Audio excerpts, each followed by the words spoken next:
decarbonizing buildings. And I thought I'd start with a nice background view of Yosemite there, just to demonstrate my facility with pronouncing the word. If you saw the news from the federal government earlier this week, you'll know what I'm referring to. So moving on to the next slide.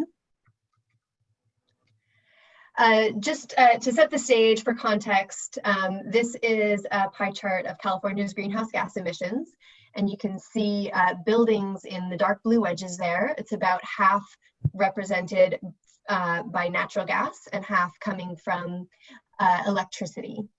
And that overall represents about 20 to 25% of the state's greenhouse gas emissions. And if you click forward, you'll see that breaking that down, the natural gas emissions are primarily coming from space heating and water heating.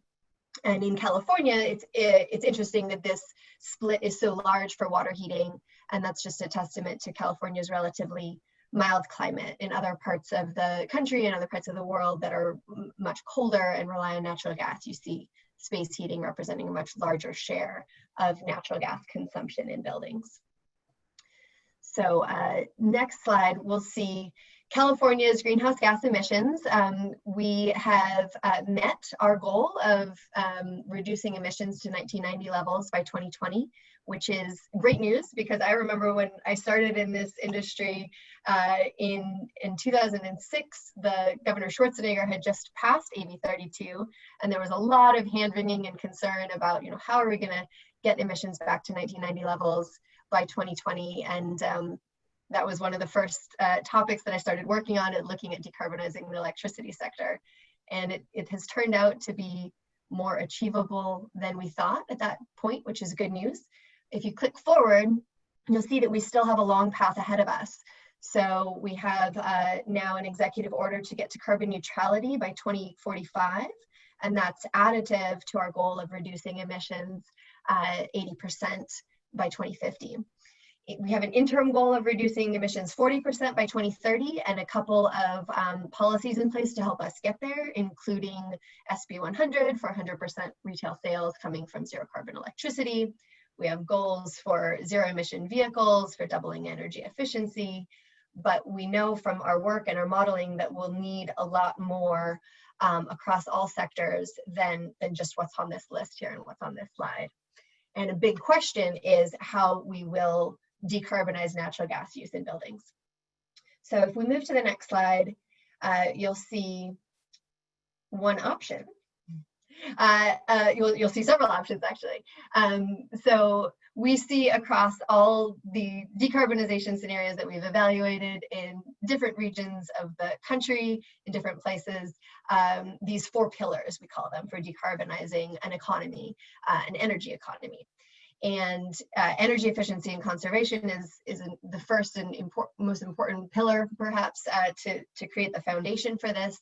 And that's in buildings, industry, vehicles. And if we, oh, look at that, we have the video.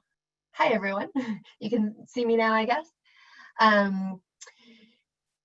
So the other pillars of decarbonization include electrification, low carbon electricity, and low carbon fuels.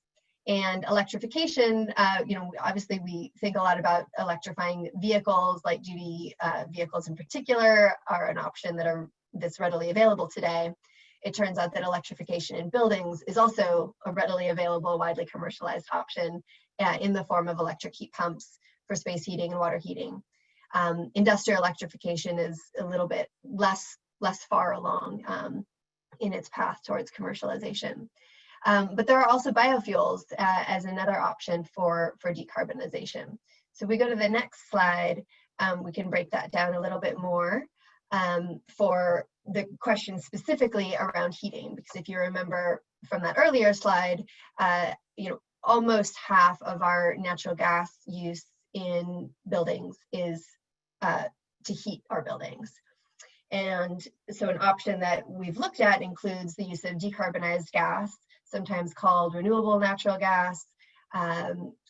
Hydrogen is another form of low carbon gas, depending on how it's produced.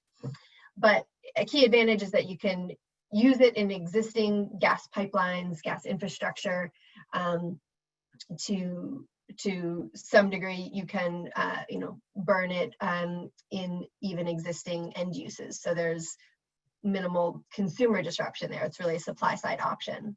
But there's important drawbacks here as well, including the cost of renewable natural gas, its resource availability, its general commercialization.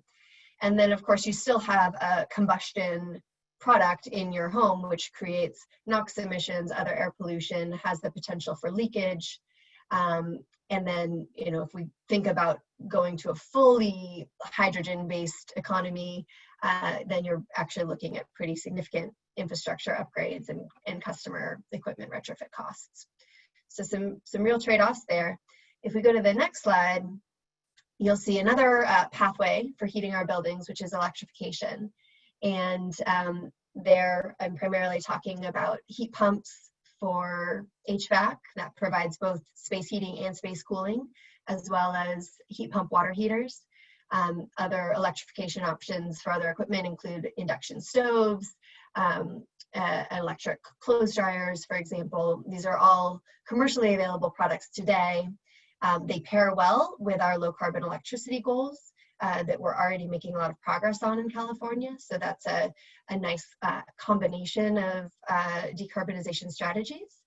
And I also put here that it assists with climate adaptation in the sense that heat pumps, by providing both space heating and space cooling, can ensure that homes that today maybe don't have air conditioning do have cooling as the climate warms. That can be a way to adapt to our changing climate. There are important challenges here, or drawbacks. The big one is building retrofits are really challenging in the sense that each building has is unique. It requires well-educated, trained contractors to pull it off, and there's generally some upfront consumer cost associated with that, even if the life cycle energy savings look positive. In colder climates, managing electric peak load impacts is another issue and concern that we've been looking at with a variety of strategies to manage that. And then, of course, there's a question around what does the gas distribution infrastructure in our country look like, or in our state look like, if we're transitioning away from using those assets to the point where they are not used and useful. So moving to the next slide, I will show some of the analysis that we've done on cost of renewable natural gas. And this is a renewable natural gas supply curve from a study that we recently released. This was right after COVID, actually, April 2020. We finally got this published from the CEC.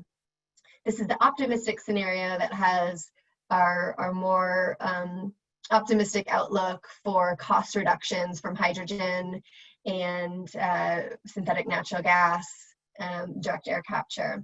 And what you'll see is that relative to the potential demand for gas, which is shown by that vertical dotted line, we run out of the biomethane supply. So the green doesn't make it all the way to the demand. And so we start needing to rely on these more expensive options. If we can't get past the sort of what we call the blend wall for hydrogen in the pipeline, we really need to rely on synthetic natural gas, which is produced from hydrogen, but then combined with a carbon neutral source of CO2 to produce methane. And that comes at quite a cost premium. So we could consider a world, as I said, with higher blends of hydrogen, but that would have a whole set of infrastructure upgrade requirements associated with it. So we're not as optimistic about the potential to fully decarbonize the retail gas supply using renewable natural gas in California based on this analysis and this data. So if you go to the next slide, I wanted to show the greenhouse gas savings potential that can come from electrification. And then I'll talk on the next slide about the cost.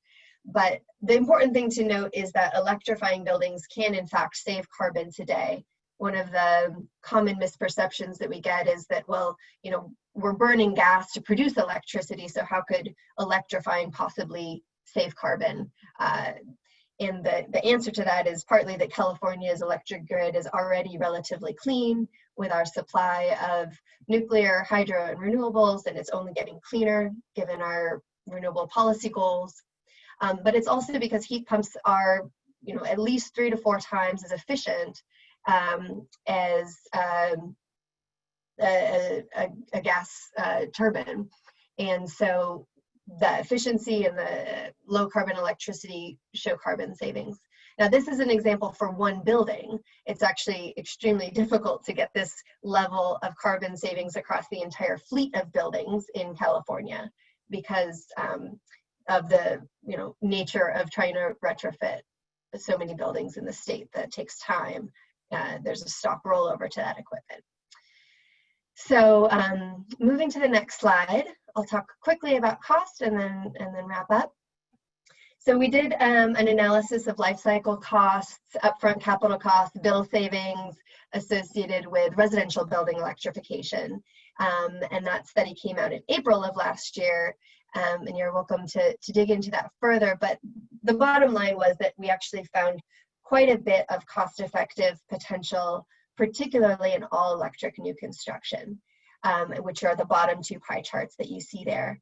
And we also found a large share, 84% of the cases that we evaluated saw life cycle savings in single family homes from what we call a retrofit package. So heat pumps for HVAC and heat pump water heaters.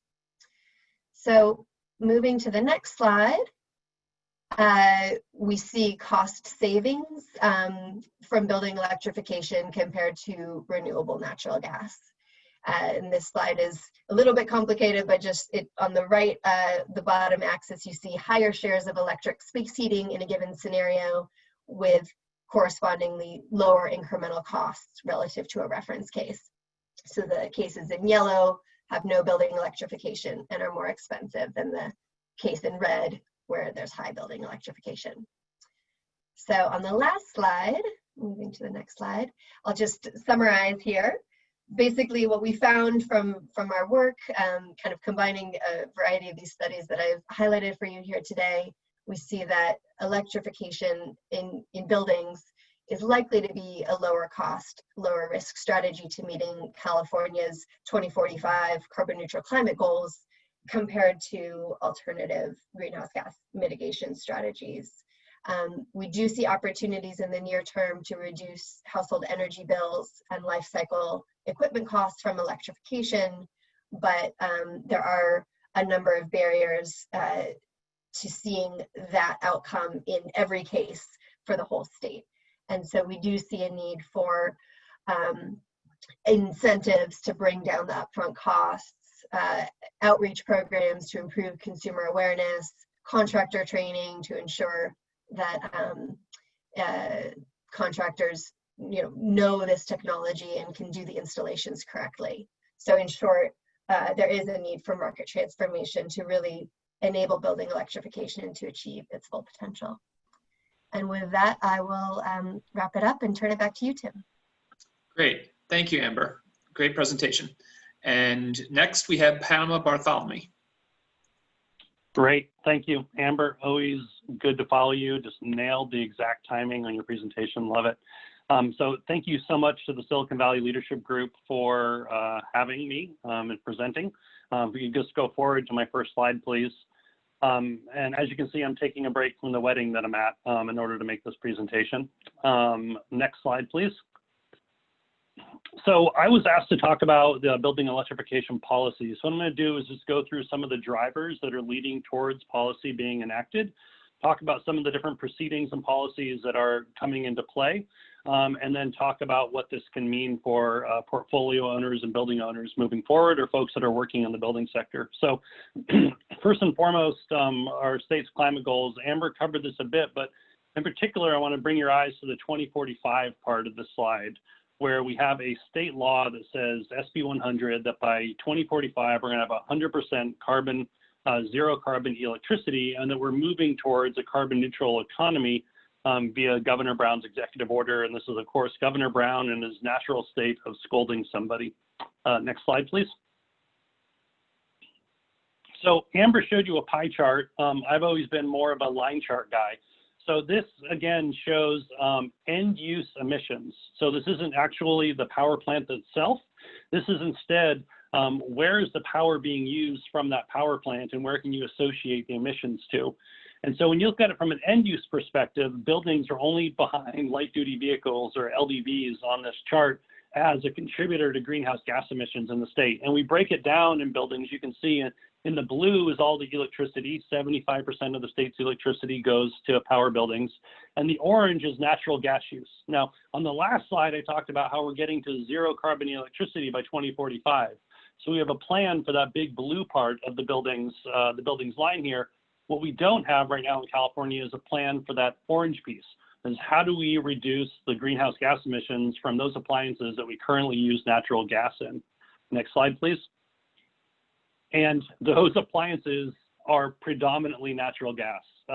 This is the share of appliances within residential buildings in California that use natural gas. And so on the bottom, we have heating, right above that, water heating, and then cooking and clothes drying. This is a share of those appliances in California's homes that use natural gas, as opposed to, say, propane or electricity in order to power themselves. With commercial buildings, it's a bit less. It's about 80% on water heating and space heating for commercial buildings, and about the same for the clothes drying. But cooking is predominantly with gas. But I bring up residential because residential buildings use 2/3 of all of the natural gas in buildings in California. And so it's a primary area of focus for policy and building decarbonization is on the residential sector. Next slide, please. An area that's really come out of nowhere for a lot of people that work on buildings over the past couple decades has been the role of buildings in local air quality. And so this is a chart that we affectionately call the bubble chart that draws information from the California Air Resources Board's inventory of pollutants. And this looks at nitrogen oxides, one of the most dangerous air pollutants and a precursor to smog. And what this slide does is it compares the nitrogen oxides that the tons per day that come out of power plants, buildings, and light-duty vehicles across California. And so across California, we've done such a good job on power plants that our buildings are producing about 6 to 7 times more nitrogen oxides than all of our power sector combined. All those wonderful advanced pollution controls that we have on our power plants, we don't have those on our water heaters and our space heaters. And in fact, when you compare it to light-duty vehicles or our cars that we drive over car-crazy California, our buildings are producing almost the same amount of nitrogen oxides as all of our light-duty vehicles on a daily basis. Next slide, please. But it's even worse when you actually drill down to the local air basin. And I've circled the Bay Area Air Quality Management District here for you to show you that in the Bay Area, actually buildings are producing about 21 tons of nitrogen oxide a day, whereas light-duty passenger vehicles, all the commuting in and around the Bay Area, is only producing about 8 tons a day. And so increasingly, we're having a better understanding about the role of buildings and burning fossil fuel in those buildings on local and statewide air quality. Next slide, please. From an energy independence perspective, we're really in a bad place with natural gas. We don't produce a lot of natural gas in California, only about 15 to 16% of what we use. Most of it comes from the Midwest, Texas, and some up in Canada. And this is a problem when you have situations like the polar vortex of last year, which led to a real spike in prices as everybody in between us and the sources of our natural gas suddenly had extreme demand for natural gas for heating. We're out here in California, we don't really feel too many polar vortexes, but we definitely felt the impact as the price of gas raised from $3 a million BTU up to $14 a million BTU in February of that year. And so that is not something that any family can plan for in their energy planning, or any business is really planning for a spike like that of prices that they're paying for. Next slide, please. Where we're seeing the real increase in the price of gas, though, is not actually in the commodity itself, but it's in the investment in the infrastructure. We have been in California, due to the sad reality of some of the infrastructure problems and accidents that we've had with natural gas infrastructure, made a large-scale investment into improving the safety of the distribution system. And it's not just California, it's national.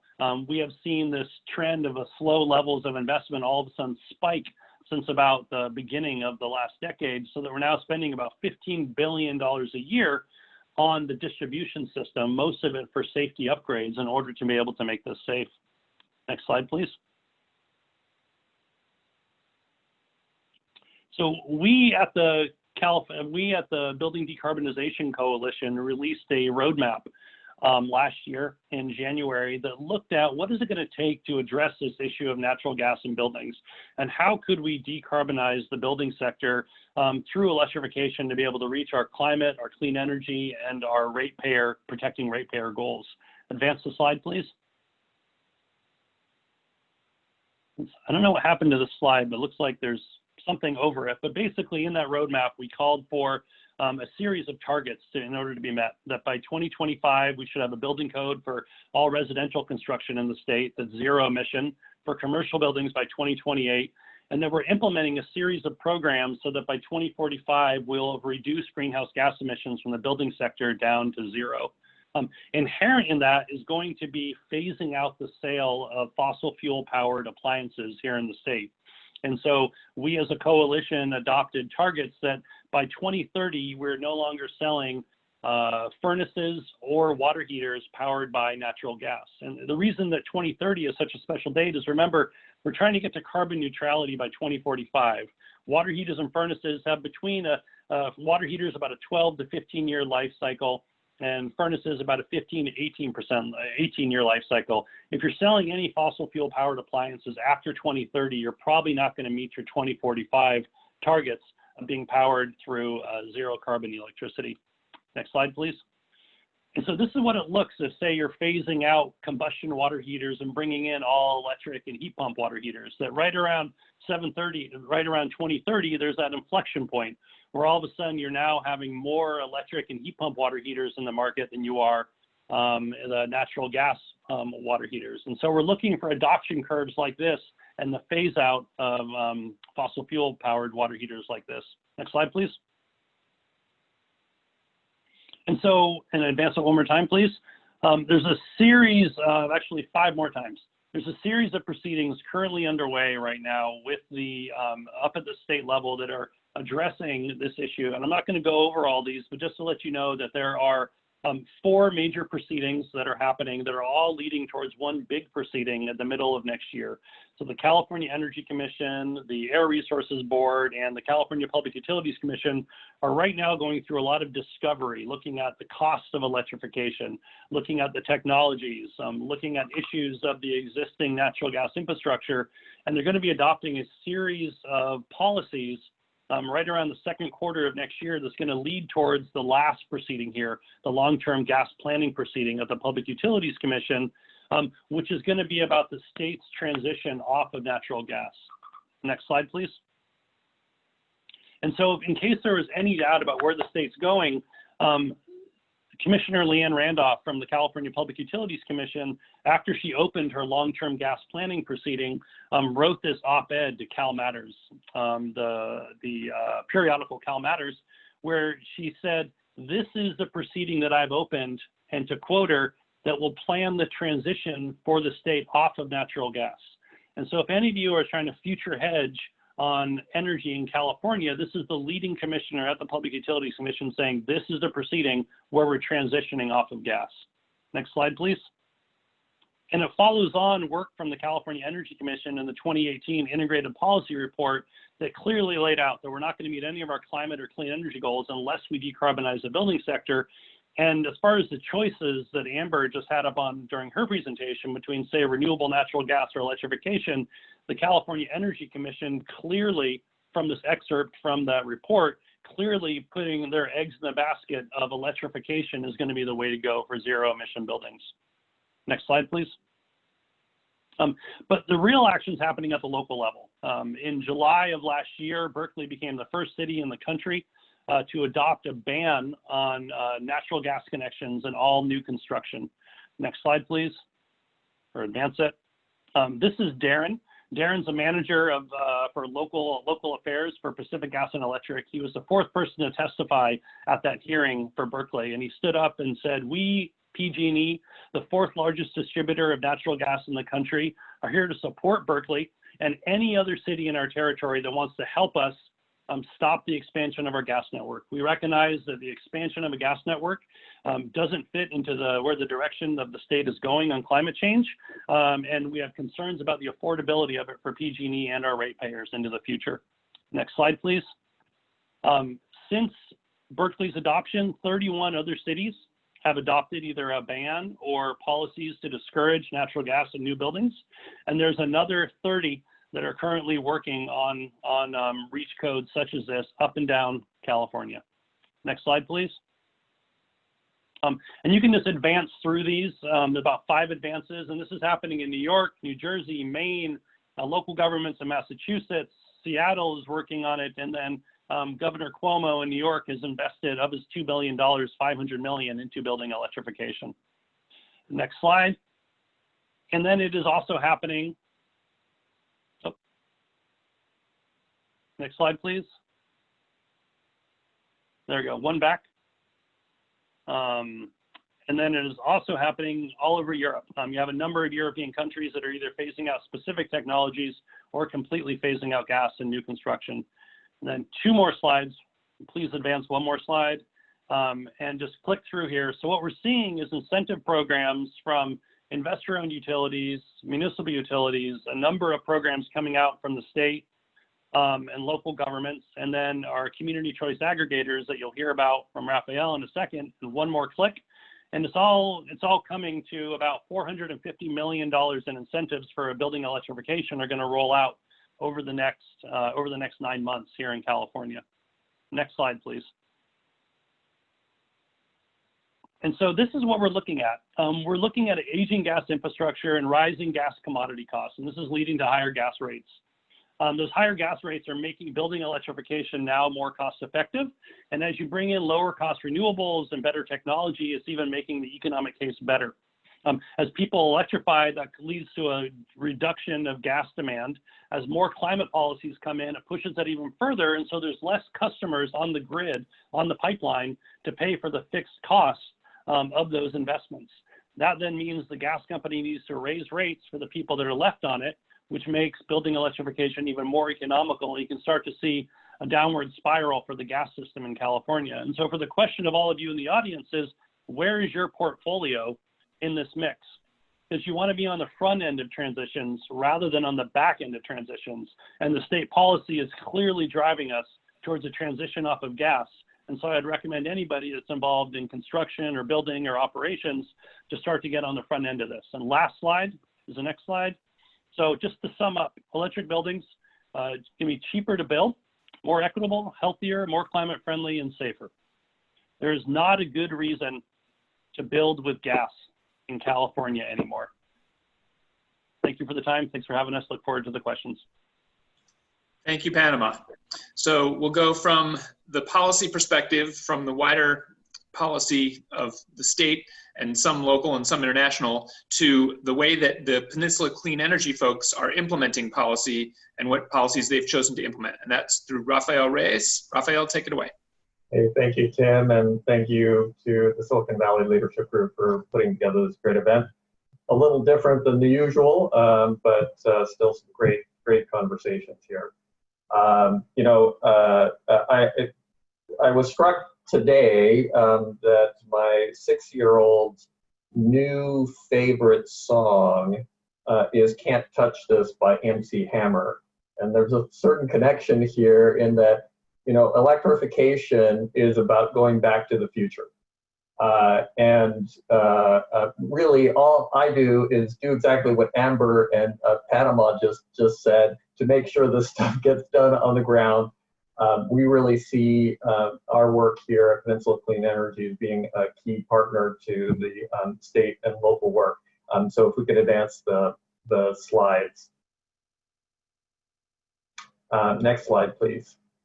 So first, a little bit of background for folks who may not know Peninsula Clean Energy. We're the primary energy service provider for San Mateo County. We're a community choice energy program. A joint powers agreement unanimously approved by all the cities in the county of San Mateo County. We just published our new strategic plan, and as part of that, we laid out 2 strategic goals. The first, to support comprehensive decarbonization in San Mateo County by 2045 in alignment with the state's goals. And second, to deliver 100% renewable electricity around the clock by 2025. That second goal is a large and significant goal, but I can answer some questions about that, but I'll be focusing on the first of the 2 goals. We were established 4 years ago, and are 2 years into our distributed program work on decarbonization. Next slide.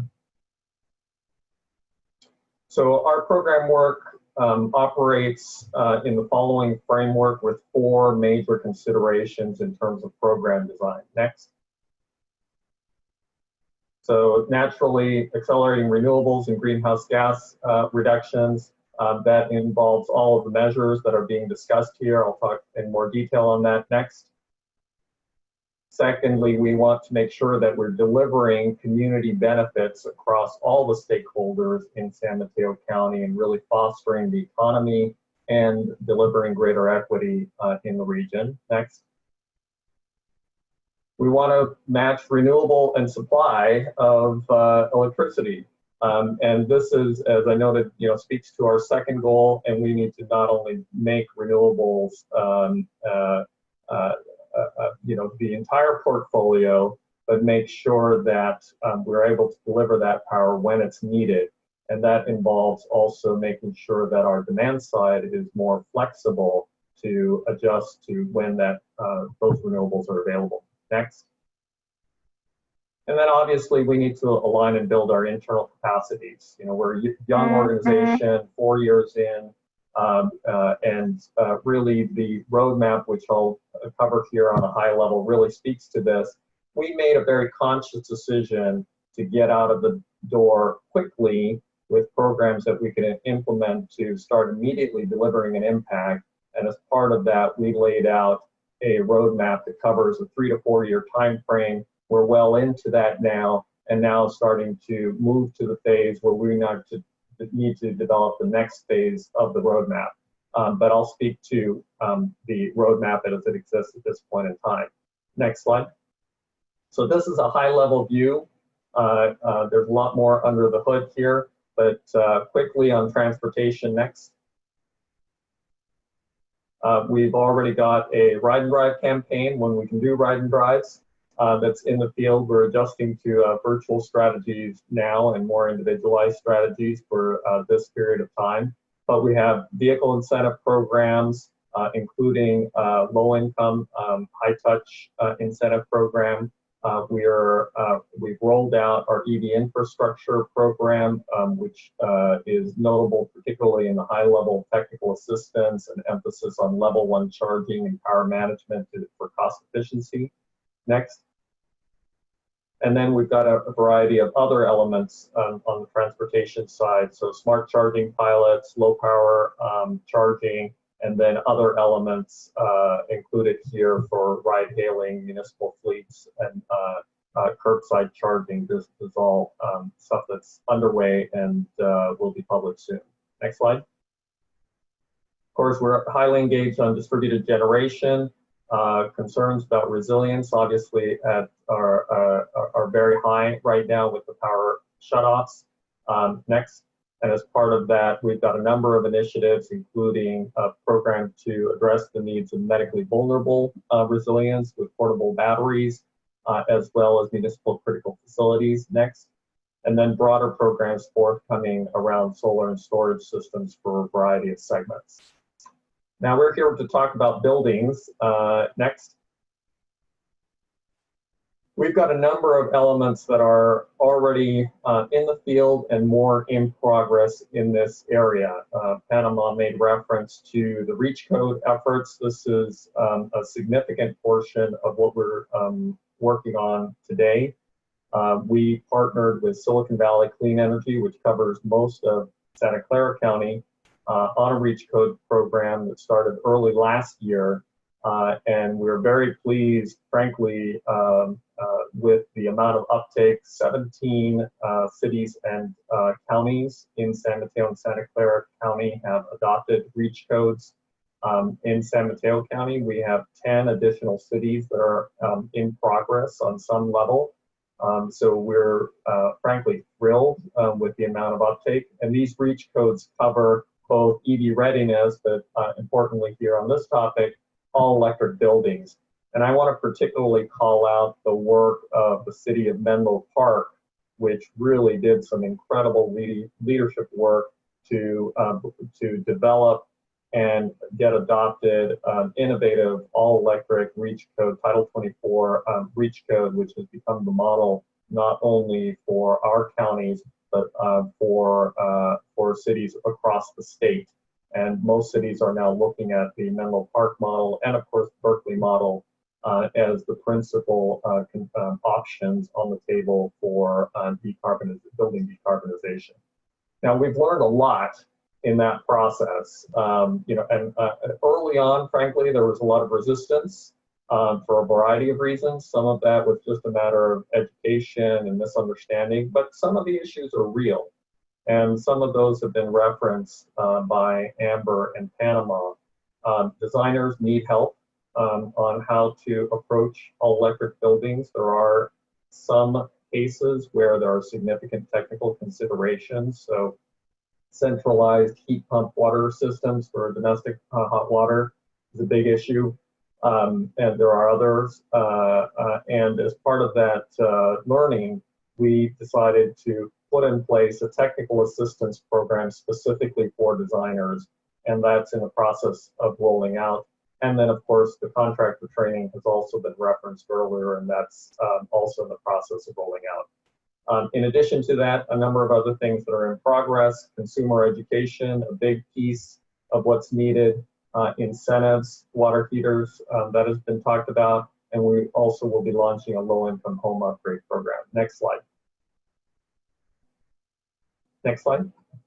So sorry, the graphics here has gotten a little bit distorted, but what this two pie charts show is the inner pie chart shows residential, the different building segments, so residential and commercial, with the largest piece being residential, and then smaller commercial being the second largest piece, and then large commercial being the smallest. Those are the major building segments or building segments, and the outer ring shows the specific end uses that relate to, that connect the natural gas use to actual emissions. So the two largest pieces are space and water heating. This kind of recaps some of what was previously discussed. And so we were focused on the residential segment as a result. Next slide. So again, residential is largest. Next. And water heater, and I apologize again, it looks like the graphics are a little distorted here, but water heating is what we're seeing as the most market ready from a cost standpoint and a product readiness standpoint. We're talking about retrofits here in the residential market costing in the neighborhood of $5,000. Whereas space heating is substantially more. So we're initially targeting our efforts there, but we will be moving across all of these segments. Next, for the incentives. And then lastly, I want to close on kind of how steep is the mountain. So we did an analysis following the similar discussion that Panama made here on what needs to happen to replace all of the residential water heaters and the other building segments. So the blue bar shows water heaters which are replaced every year. We have about 300,000 accounts across San Mateo County.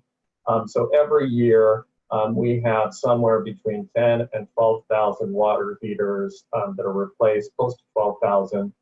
And we need to make those replacements be heat pump water heaters. The green bars show the heat pump water heaters that need to be introduced at a rate for us to meet a 2045 decarbonization target. The line, the slope of the line, which should be orange, but here shows up as green, shows the percentage of gas water heaters on the market going down to 0 in 2045. Now, with 300,000 water heaters, we are not going to be able to put $1,000 on 300,000 water heaters, even over the time frame that we're talking about here. It's going to become critical to develop models that leverage smart forms of finance in particular to be able to move things at the scale that we need to move. I've been talking mostly about residential, but everything here, of course, also applies to commercial, and I know many in the audience here are more focused on commercial. Our technical assistants will be supporting commercial design as well, and in fact, we've been working with Google and others on their efforts. So my endpoint here is that we're just getting started. So in the case of Peninsula Clean Energy, we have gotten out of the gate. We have some initial stuff in the field, but now is the time to start developing the next generation of scaling strategies, and that's really the task at hand. And so with that, I'll close here, and we can take it to questions. Wonderful. Great, thank you. So what we're going to do is we're going to have some moderator questions, and then we'll go to questions from the audience. And for questions from the audience, I see there have already been a couple that have populated the Q&A box below, and that's great. So keep bringing those questions to the Q&A box. That's the appropriate place to place them. Starting with moderator questions, this one's for everyone. So Silicon Valley Leadership Group includes a number of companies who participate in the direct access market for commercial and industrial purchases of energy. Many of these customers currently buy natural gas, which is relatively cheap right now. What would you say to those consumers and providers who wish to continue relying on this fuel source?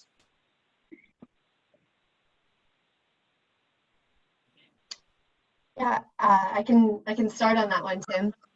Sure. I mean, so our research is mostly focused on residential to date. Commercial and industrial customers use gas for a wider range of options. And it is true that particularly direct access natural gas can be a very cost-effective option today. But I hope that what I think all three of us panelists have laid out is that there's a longer term view to this that is important to consider. Climate policies are driving alternatives that will, ultimately drive up the cost of natural gas. And so taking into account what that long-term view means includes considerations of, the potential for stranded assets. If you're investing in new gas equipment now, are you, planning to still be able to use that for the next, 10 to 15 years? So I would just encourage your members to, take a long-term view on that and really kind of consider the options and the alternatives. And maybe I can jump in here as well. I think that's right. There's no question that there are some segments where the economics are really challenging from an electrification standpoint. I would say that it's very important for decision makers to be thinking about what exactly the objectives are. So if you're dealing with, for example, industrial processes that are using natural gas, that's not electrify anytime soon, right? You need a completely different source for that. Ultimately, renewable natural gas is probably the way to go there. If you're dealing with very energy intensive building use, like let's say hospitals, right, where large batteries and that order are going to be difficult if you're thinking about resilience. There might be use case where near term natural gas might make sense from the standpoint of resilience. But if you're dealing with other segments, then I think it becomes less obvious that natural gas is the right choice. If the concern is over long-term outages, for example, that might happen over, in the case of a major earthquake, then one has to bear in mind that the natural gas distribution system is far more vulnerable to disruption than an on-site solar storage system, which may be somewhat more expensive on a capital basis initially, but over time could pay more dividends and be far more resilient in the case of a major outage. So there's a complex set of options there right now. Over time, the costs are going to increasingly go to electrification. And as Amber noted, the stranded assets issue and the cost of natural gas are clearly favoring electrification in the medium and long term. And just briefly, I would say, it depends on your risk tolerance. The state government and PG&E are trying to get out of gas. And so that should tell you something about your own plans on where you want to go. And again, to the point of that you want to be on the front end of transitions rather than on the back end of transitions. And you don't want to be making large capital investments that are going to be uneconomical to be able to run as everyone else electrifies. Great. So another set of questions that relates to Silicon Valley Leadership Group members. There are a number of resiliency solutions that both Silicon Valley Leadership Group companies offer and use, such as fuel cells and linear generators that use natural gas as their feedstock. Does it make sense to encourage these solutions in parallel to a switch to electricity? And what are the pluses and minuses of these technologies in the context of what you've each just laid out? Yeah, maybe I'll start again and then let Rafael and Panama jump in. So resiliency is a tough and very pressing issue in California in the face of wildfires and PSPS shutoffs. So I think it's really important to take that question seriously, particularly for essential facilities, like hospitals or community centers where you need power. And we know that batteries and storage have their limitations, especially when we're talking about long durations of up to a week event outages. Solar and storage is a great kind of diurnal storage opportunity, but it's also pretty expensive. So, but these gas-based backup options, also face the risk of stranded assets over the long run. So I'm most interested in the ones that have the opportunity to switch to or run on hydrogen. And we saw Bloom Energy recently, made their announcement about, kind of doubling down on hydrogen. There's been a lot of interest. Some of our own research has suggested that those, costs and options are coming down. So I guess I'm most interested and bullish in kind of thinking about potentially the combination of electrification with hydrogen fuel cell backup options for resiliency where needed, and there's not a lot of other alternatives for those week-long outages that we unfortunately may still face going forward. I don't know that I have much more to add. I do think that Bloom's announcement was particularly interesting. We've been in a period where, particularly on the transportation side, there's been a lot of criticism about hydrogen and going back and forth between the the EV advocates and hydrogen advocates. I think that in the transportation space, at least in light duty, that's pretty much settled. But long duration storage is a big issue that we need to tackle. And hydrogen is one of the promising options. There are other options coming down the pike. We've had some really terrific conversations with Forum Energy as an example. and partnered with them on a EPIC CDC EPIC project that we're extremely excited about. So there are other things coming down the pipe, but for companies that are looking at this now, hydrogen may well be one of the better options, and having a transition pathway is probably the smart choice. Okay, great. This question is for Panama and Rafael. Where can member companies go to learn more about what incentives are available for commercial and industrial customers to retrofit existing buildings to switch to all electricity, and what incentives are available for new buildings? I'll start and then hand it off to Rafael, because eventually Rafael will be the person to go to for something like this eventually. As I mentioned, with 2/3 of the gas demand in the state coming from the residential sector, there's been less focus from policymakers on the commercial and industrial as far as some of the incentives. And so the incentives for building electrification in those sectors is much more limited. Basically, the self-generation incentive program, which is rolling out $44 million for heat pump water heaters. Those will probably hit the street in the first quarter of next year. Those incentives are going to be some of the few places for it. There's another program called TEC.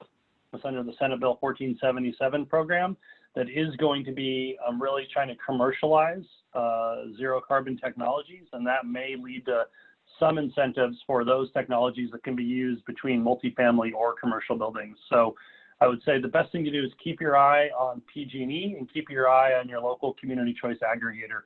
And tell your local community choice aggregator, like Rafael, we would like some programs in this area. Well, I'll pick up the baton there. Commercial is absolutely an area of intent to move on relatively soon.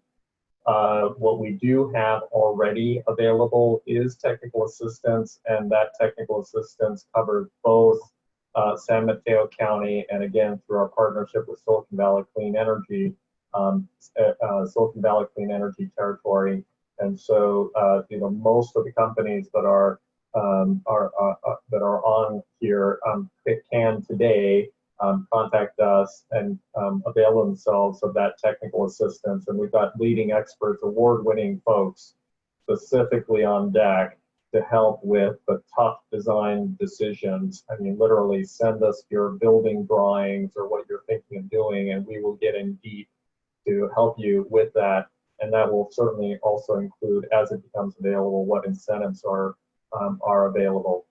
In many cases, many buildings can be built or retrofitted, at a cost that's equal or less to the natural gas alternative. So some of that is just about getting the right design assistance. So that's really the first step. Great. I'll go to a question from the audience in the Q&A. In states that have not done as much as California to make their electricity sources as clean as California has, does electrification of buildings have less of an impact on greenhouse gas reductions? And what is the talking point / argument for electrification in that case? Before I kick it over to the panel to answer, I will say that this is a great opportunity for those to potentially go to the En-ROADS Climate Interactive workshop that's happening at 2:30. They are actually turning the knobs on their tool to figure out how various strategies work at the global level, and you can really see how that changes the greenhouse dials on that. But I will see if Amber or Panama have a perspective on that one. Yeah, thanks, Tim. I do actually, which is I often hear this idea that we need to phase this, and we need to first decarbonize the electricity sector, and then we can electrify because it will make sense at that point. The problem with that approach is that we have such a short time frame to meet these climate goals. If we're talking about 2045 in the context of building infrastructure, that's basically just around the corner. And so what we don't want to do is miss those windows of opportunity for retrofits where it's going to be cheapest and make the most sense. And that's, you know, at the point at which you have equipment failure or you're already doing a major retrofit for, you know, some other reason. So it is true that in some parts of the country, you know, we were just looking at in Colorado, for example, they still have a lot of coal online. In some cases, in the, you know, today, building electrification could lead to a slight increase in emissions. But Colorado also has, you know, a very dramatic coal retirement schedule. When you look at all of those assets, they're coming offline, you know, in the next, you know, 5 to 7 years. And so we will see carbon savings there. So what I suggest is for people to take sort of a life cycle carbon approach when they look at this, and don't just look at what are the carbon savings in 2020, but, you know, over the lifetime of that water heater or that HVAC system, which, you know, as Panama said, can be, you know, 12 to 15 years.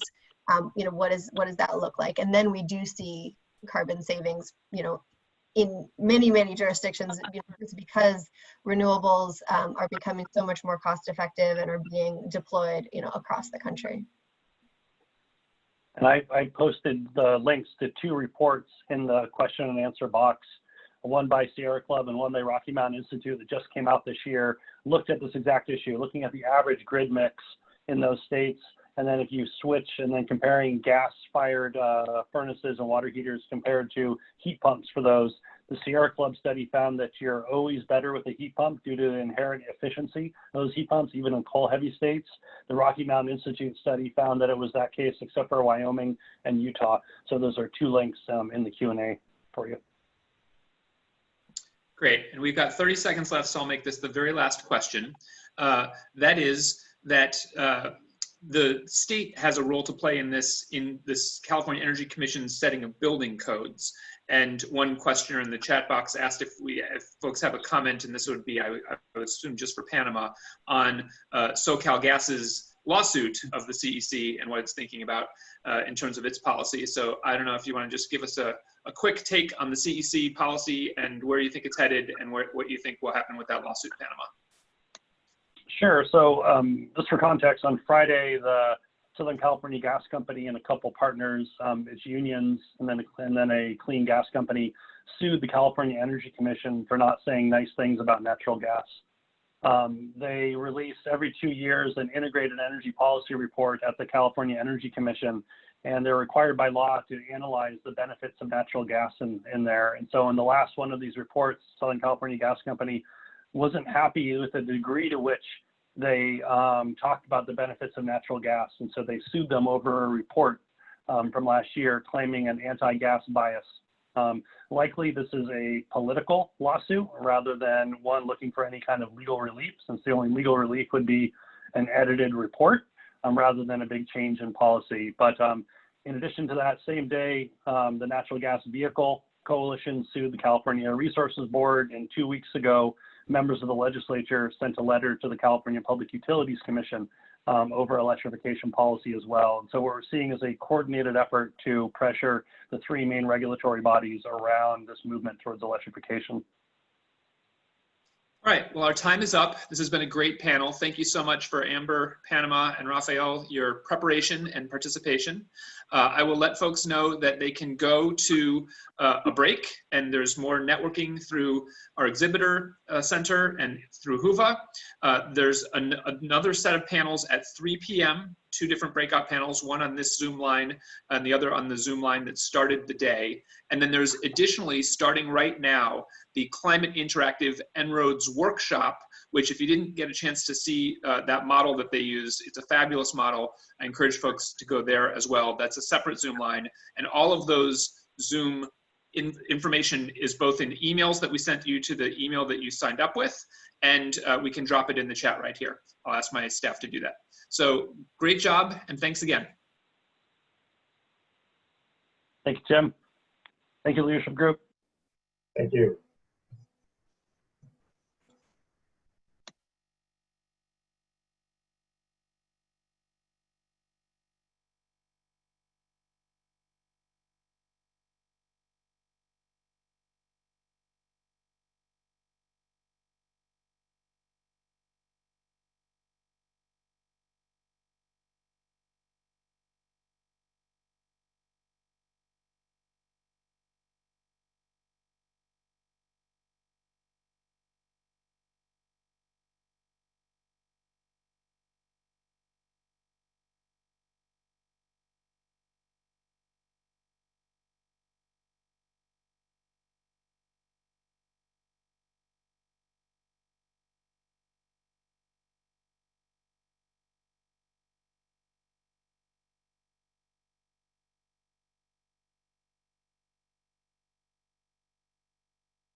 Hey, thanks. I'm back. Can you hear me okay? Yes, Jim, we can hear you. Great, thanks. Yeah. I'm gonna keep my picture up and stay on mute Perfect. until about 15 minutes before we start. Okay. Thanks.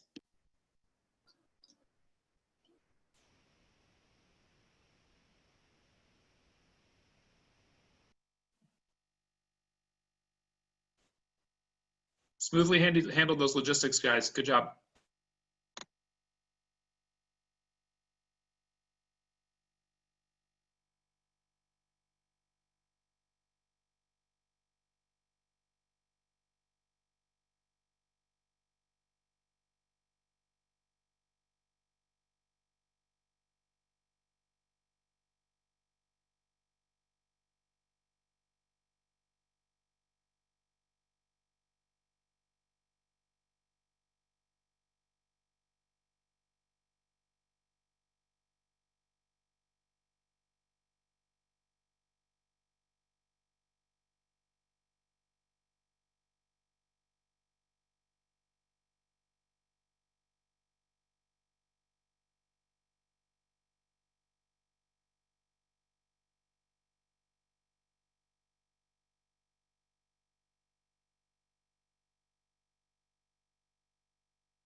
at 3 o'clock.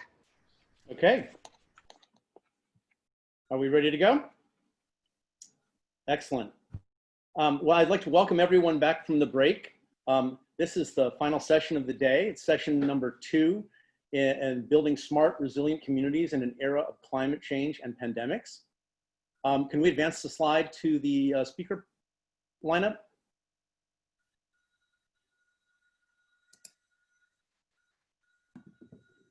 Angelica, I'm still seeing the Twitter slide. Can we advance to the opening slide? Okay, so on my end, it shows that I'm sharing the speaker slide. So I'm not sure. Let me work with someone on the team to help me out here. Okay, great. While we're fixing that, we'll get our pictures up there in a second, but this is the panel session on building resilient smart communities in an era of climate change and pandemics. I am Jim Davis. I'll be your moderator today with Hoffman Power Consulting. I have a long affiliation with Silicon Valley Leadership Group over the last decade, including being the past co-chair of the Environment Committee and the current co-chair of the Energy Committee. I've been working on, for the last 3 decades, on environmental and energy sustainability and resiliency, spanning research and development, information solutions, and strategic management consulting. My academic training is in ecosystem hydrogeology sciences at Stanford. And so I kind of naturally bring an ecosystem integrated perspective when looking at challenges and opportunities in the interaction between natural and human systems. We have some great sessions earlier today that provide a really good foundation for this conversation.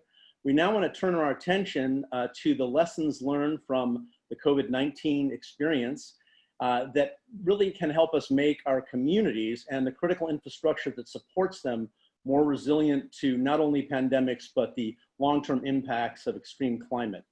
So with that brief introduction of the overall panel, make sure that you're in the right session. There's a companion session on the other track. We welcome you all here. Looks like we're gonna have a great discussion today, and we've got a really excellent panel lined up to support the conversation.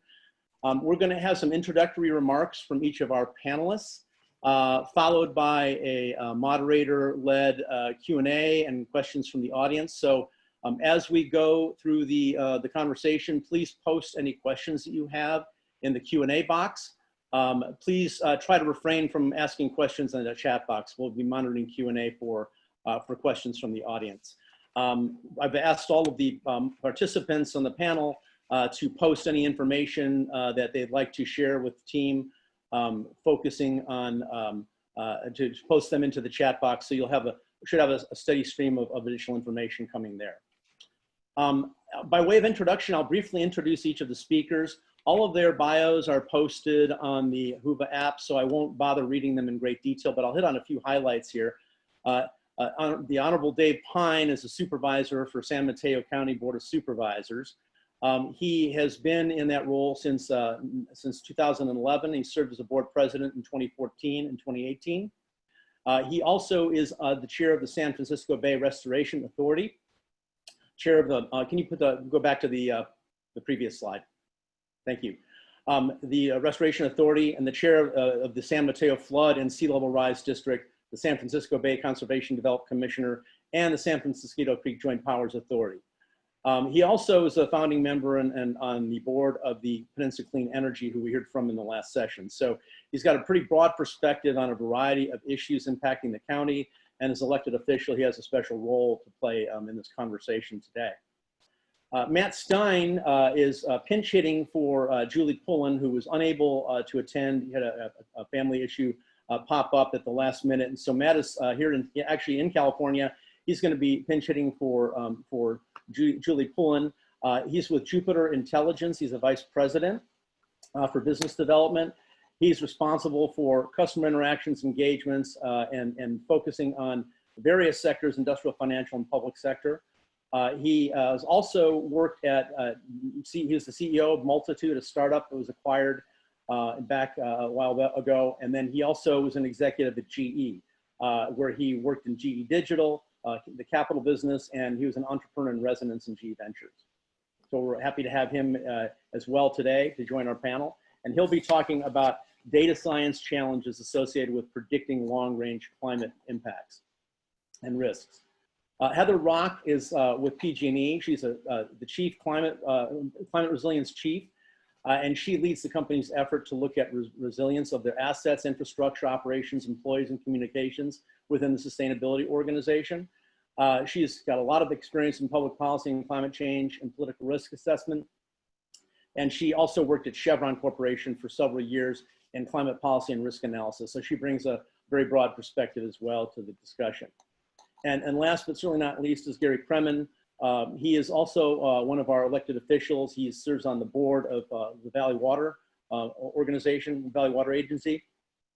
He has 30 years of experience, and one fun fact about him is he was invented online dating and have in his history as the founder of Match.com, where he claims to be responsible for millions of babies. So he'll maybe say a few words about that. He also is been involved with Clean Power Finance and the Department of Energy Sunshot Grants, as well as the chairperson for Water Conservation, Water Smart Software. And he's got a very strong background in passion for resiliency and serves on as a judge on Tomcat Center for Sustainable Energy and the University of California at Merced Foundation Board. So with that brief overview, I'd like to give a couple of slides just to kind of set up what I'm calling the resilience pivot that we will be taking for this panel. If you can go to the next slide. Thank you. So this is just a snippet from the National Climate Assessment, the fourth National Climate Assessment. And really what we want to do, we've heard a lot of great panel sessions and discussions about all of the efforts that we've taken in the leadership group working with member companies in California and the Bay Area to decarbonize the economy. And the laudable climate goals to mitigate the impacts of climate through carbon reduction and decarbonization of the economy. What we really want to do for this panel is to acknowledge that no matter what we do on the decarbonization front, we are already seeing and likely to see more climate risk itself. And so these come in various forms in terms of heat waves and changes in precipitation patterns, ocean acidity, drought cycles, changes in wildfires, frequency and severity of wildfires, which we're already in the heat of, as well as growing changes in agricultural activity and productivity. Next slide. So what we're really talking about here is a risk pivot. I've been doing environmental planning and research for a long time now. And when we started in that, we were primarily looking at the risk that the infrastructure assets and operations pose to the environment. And this is where the decarbonization angle comes in. And what we're really seeing now, what we're going to be talking about for the next 45 minutes or so, is the risk from the natural ecosystems on our critical infrastructure. So that risk pivot is really the focus for this session, and to really understand how communities can protect themselves from climate change. And some of the lessons learned that we have learned from the response to COVID-19 to anticipate and mitigate those risks in advance so that we don't have such catastrophic consequences. And I think one of the panelists from the noon plenary was talking about the not wait until disaster happens before we make a move. It's the old analogy of put a frog in water. If you turn it up slowly, they boil to death. If you throw them in boiling water, they jump out and they survive with maybe some burn.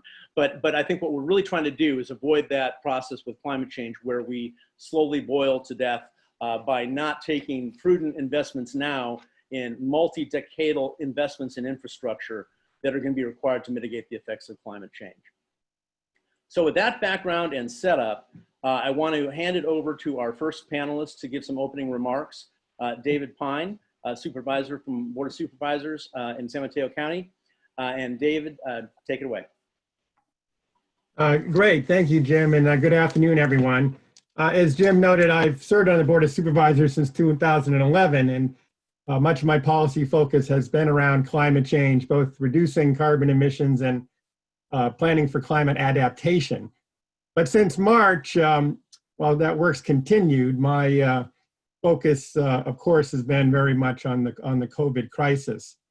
And so in my just very brief remarks, I just wanted to share a couple lessons or observations from the COVID pandemic that I think we need to think about as we look forward to addressing climate change and building resiliency. You know, and I don't know, these may not be profound, but there's a couple things that have come through loud and clear to me. You know, number one is fundamentally the importance of political will. You know, 6 months ago, we lived in an entirely different world. And when I look at what's happened in San Mateo County since then, and the intensity of focus that we've brought and the willingness to take bold steps that we've demonstrated to address the pandemic is really breathtaking. You know, Greta Thunberg talked about how the COVID response shows we can, quote, suddenly act with the necessary force. And we've done that in San Mateo County. We've set up a housing impact fund, the child care fund, an immigrant relief fund. There's a fantastic Great Plates program to bring food from restaurants to seniors. We've enacted a whole series of emergency ordinances. We've housed people homeless that we've never housed before. We have conference calls every week with all the elected officials in the county so that we're coordinating our efforts. And it's really just a remarkable response by local government. So, you know, the thought number one is, you know, how do we muster that kind of focus and intensity and political will when we think about climate change, which of course happens much more slowly, but would have much greater consequences than even the terrible consequences we're experiencing now. You know, a second concept I've been thinking about is our regional capacity. I think the COVID crisis has shown that we have more capacity regionally to act regionally than perhaps we give ourselves credit for. But I think we need to do an awful lot more to institutionalize regional efforts. So when you look back at the beginning of the pandemic, I mean, what a remarkable thing it was that 6 of the 9 Bay Area counties came together and issued a collective shelter-in-place order, you know, the first in the nation. It really was undoubtedly saved thousands of lives and really showed, you know, remarkable coordination. There are many other examples. I'll give a few. Like one program I'm particularly fond of is we've developed some materials to reach out to youth about the importance of wearing masks and the proper safety protocols. It's called Crushing the Curve. And this was funded by multiple counties and is being implemented in multiple counties. We've shared hospital capacity. We've taken in people from Imperial County. Who were very sick from San Quentin, came to San Mateo. The state utilized Seton Hospital for the COVID crisis. But while there are many examples of great collaboration, there are, you know, many other examples of struggle to collaborate regionally. Early on in the crisis, we rented a hotel in Burlingame to provide some excess capacity for people who didn't necessarily have to be hospitalized, but needed to be, couldn't really be at home. And we overshot the mark, and we had a lot of excess capacity, and we really couldn't easily find partners to avail themselves of that. As time went on, you know, the county health orders started to become very different, and I don't know if that was a good thing. You know, sourcing PPE was every person for themselves. So, you know, to me, this crisis again points out that we have regional capacity. We have to do a lot more, and the regional capacity we do have is very much based on really relationships, not so much on institutionalized systems and structures. And I think we all know that the climate crisis and issues like sea level rise will take a regional approach. 2 more, you know, lessons or just thoughts. And this one I know everyone has thought a lot about, but it's, and maybe we were aware of it before, but we appreciate it with a clarity now that we haven't had. And that is, the social and economic inequities in our society must be addressed. I mean, when the pandemic first started, there was this idea that, well, the pandemic would be some kind of great equalizer. Well, we know that's not the case. In our county, a majority of the people that we see with the COVID infection they're frontline workers. They often live in crowded housing conditions. They live paycheck to paycheck. They don't have sick leave. They risk losing their jobs if they don't go to work. And their economic resiliency is incredibly fragile. We hear every day about the incredible hardships they are facing. And it's these same people who are most vulnerable to the effects of climate change. Many live in flood-prone areas. They live in conditions that are going to make the consequences of heat and increased temperature more impactful. So, it's just become clear that we're never going to have a resilient community without addressing fundamental social and economic structural issues. And then just the fourth one, and again, I really wanted to keep my remarks relatively brief here so we could have time for questions. I'm also, reminded of the tremendous local capacity we have in the Bay Area. I'll give you just an example of that. I don't know, maybe it was a month ago or so that, John Sobrato, the local real estate developer who lives in San Mateo County, he decided, or brought a focus to the fact that the undocumented community, many of whom have lived here for decades and who work hard and pay taxes and make our economy work, they're left out by the federal stimulus packages and by many of the programs that the government puts in place. So he came forward with a $5 million donation of his own funds and called others and raised another $8 million and came to the county and asked for a few million.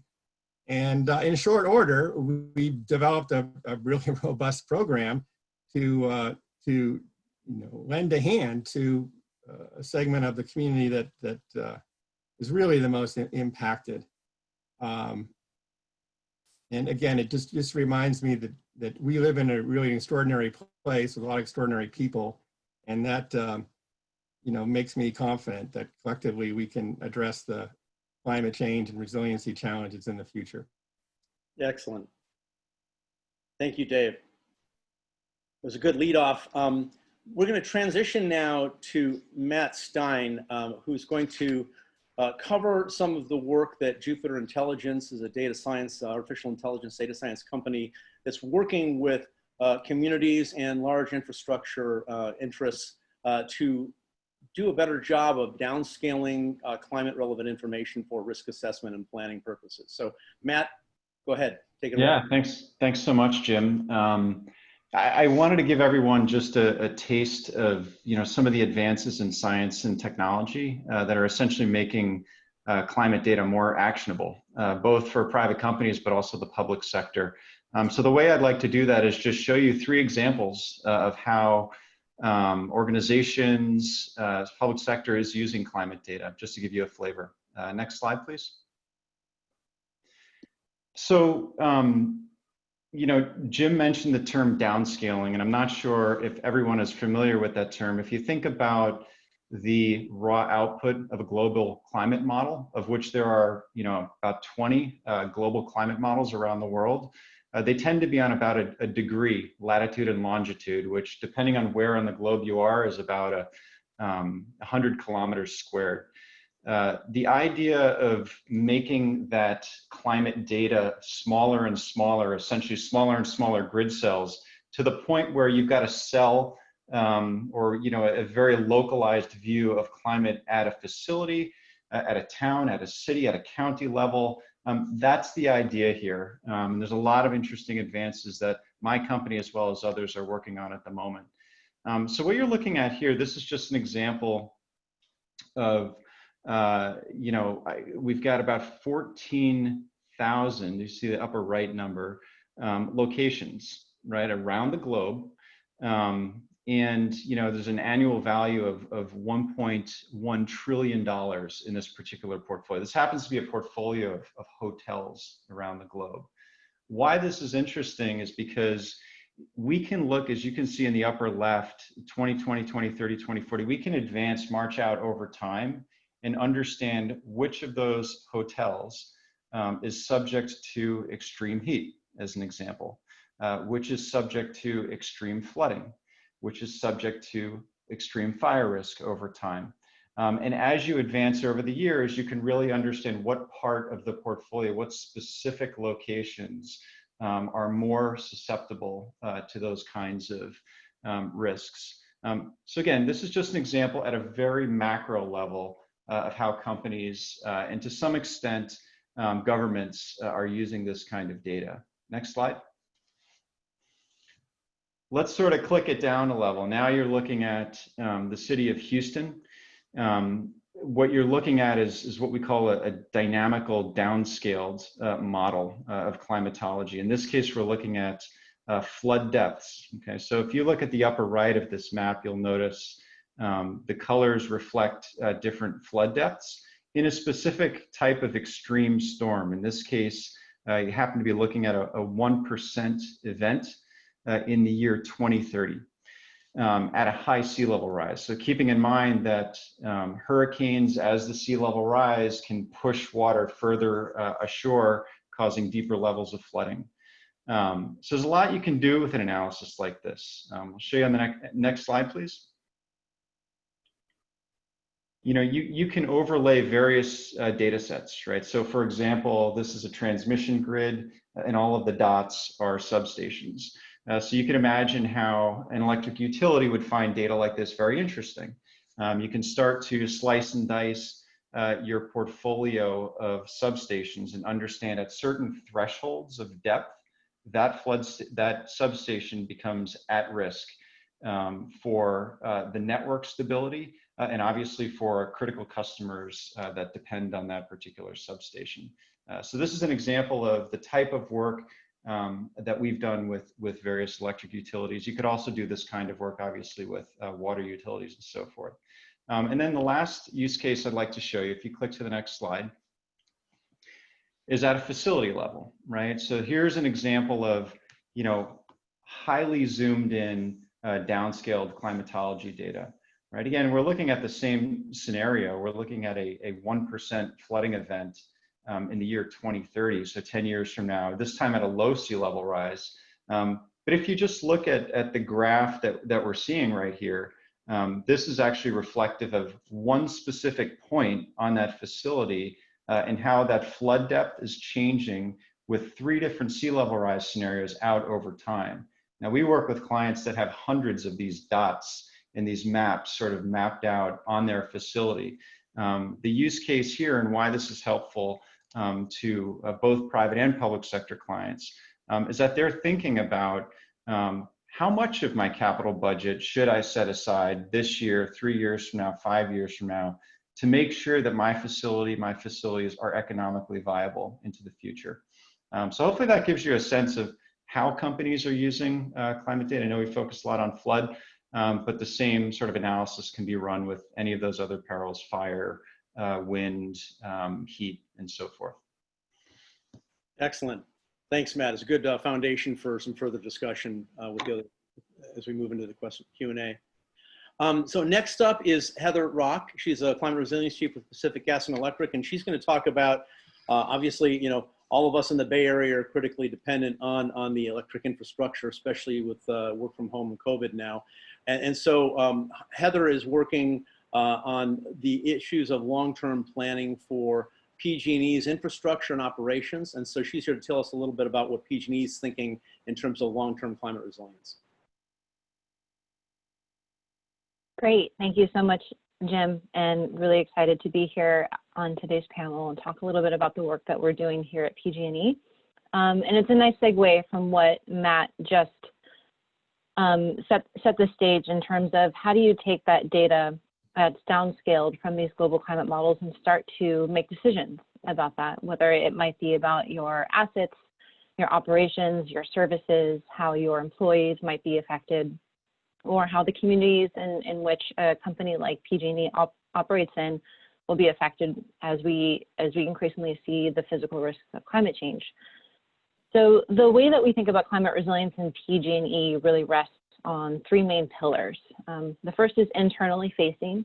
How can we make PG&E a more climate-informed company so that we're taking this future-looking climate data and using that data to inform our decision-making? We also think about the external policy frameworks in which we're operating. The state of California is doing a lot of work in pushing forward the frameworks for how local governments and state agencies should be thinking about and adapting to climate change. We're also working with the Public Utilities Commission about how investor-owned utilities should be thinking about climate change as well and incorporating that into their decision-making.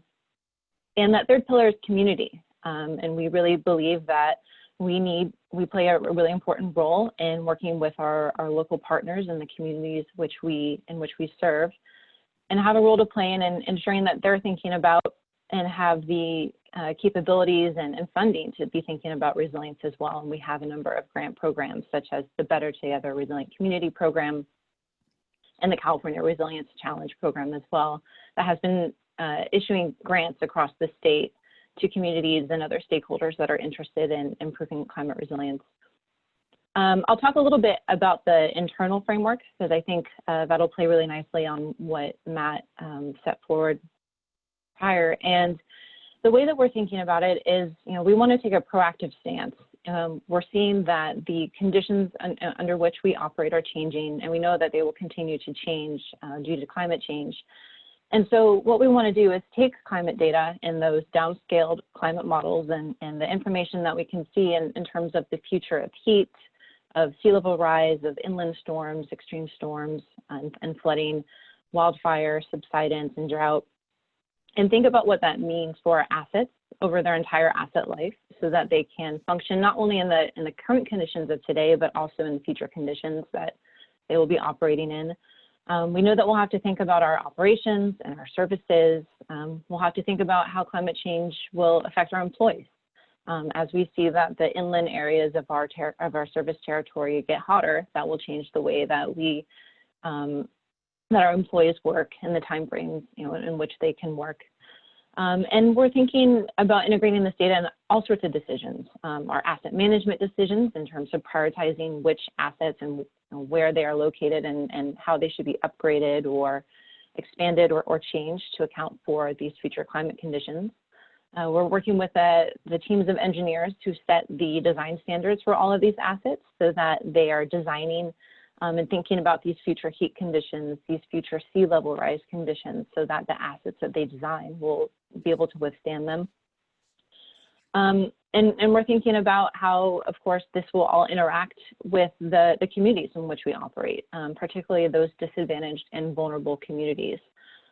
This is an issue that we've been working with very closely with the Public Utilities Commission, the other investor-owned utilities, and a number of other stakeholders of thinking about how can we tackle issues of equity and thinking about the way that our infrastructure has historically impacted these communities when we start having conversations about the right mitigation and adaptation actions to be taking. And I think there's some really great dialogue and policy options that I think will be increasingly available to us, both at the utility level, but also in terms of the role of local governments, the role of community-based organizations, and the role of state agencies have to play. And I'll just note that, as one of the first utilities in the country, I think, who is really moving ahead with this, we, in partnership with local governments and the Public Utilities Commission and the state, really have an opportunity to set a framework that can be emulated and replicated across the U.S. or other jurisdictions as well. So really appreciate the time today and look forward to taking any questions. Great, thank you, Heather. Excellent. And last batting cleanup is going to be Gary. He's a board member from Valley Water. And Gary, go ahead, take it away.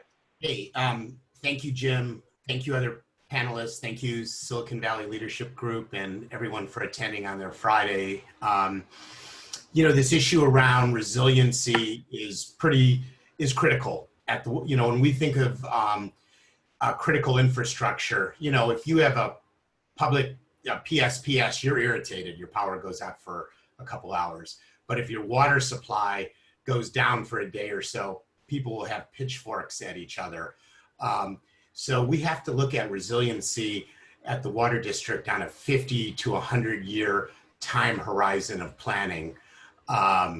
So that's especially important in the climate change world, where most of our water into Santa Clara County and San Mateo is imported from hundreds of miles away, as the climate change models show. More precipitation, less storage in the snowpack. We don't have places to store the water, and building new conveyance and new storage is extraordinarily complex, expensive, and politically fraught in many ways. So it's something we think about every single day, not just short term, and I want to give a short term example if we could have a slide, but a long term example of climate resilience. So here's a little example of how using a short-term crisis, you know, Supervisor Pine talked about COVID. Well, the Water District had its own COVID crisis. This is dated February 29th. And this was one of the things we do at the Water District is flood control. Mr. Stein talked about the importance of it. We have a lot of flooding in our county. A lot of our critical infrastructure is subject to flood.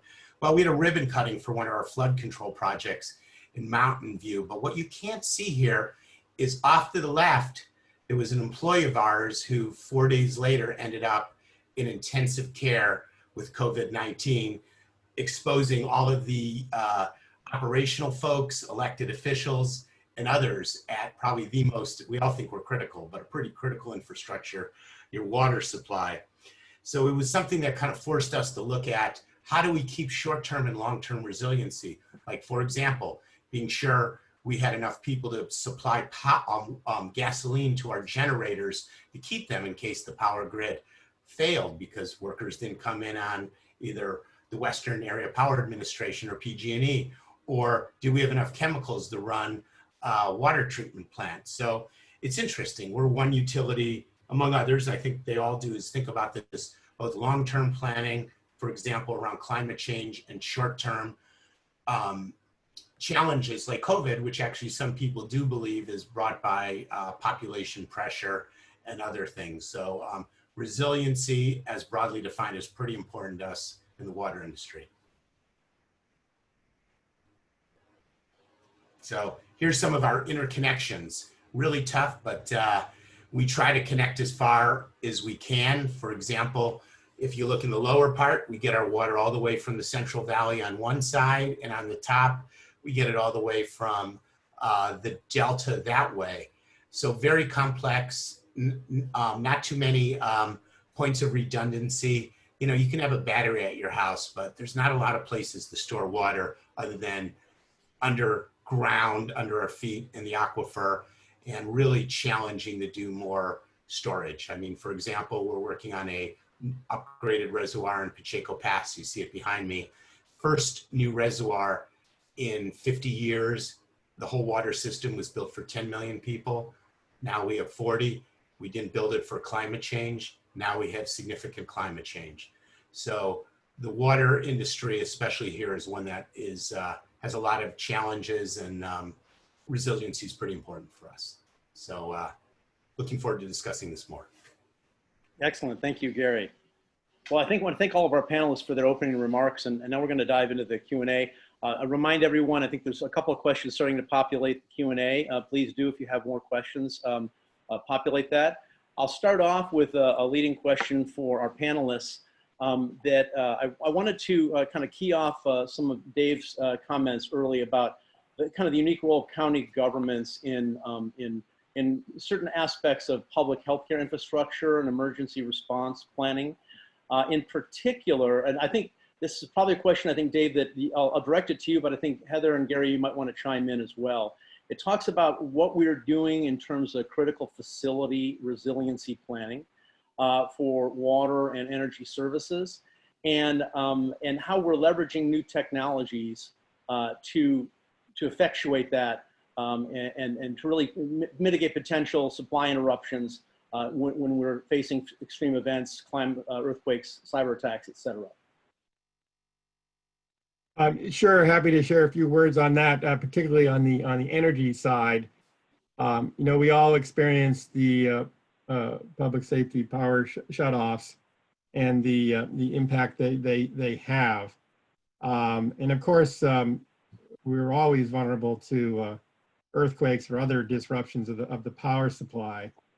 So in my role as a board member of Peninsula Clean Energy, Peninsula Clean Energy has been very active in developing a series of plans to try to you know, provide resiliency at a local level or energy backup at the local level. Most recently, Peninsula Clean Energy, along with Silicon Valley Clean Energy and East Bay Community Energy, announced an arrangement with Sunrun to provide solar and battery backup to residents, particularly residents with medical needs that are absolutely dependent on power. We hope in the future to develop solar and battery capacity at community centers that would be critical during emergencies, and ultimately to see what we can do to provide that sort of resiliency at medical facilities and emergency facilities. So the power, you know, shut-off experience has definitely made us aware that we need to, you know, plan for these interruptions. Don't have a lot to say on water. I guess I have to let Gary Kremen fix that one. Heather, any thoughts about how PG&E is partnering to improve the critical infrastructure resiliency, not only with regard to wildfire, but longer-term climate impacts? Sure.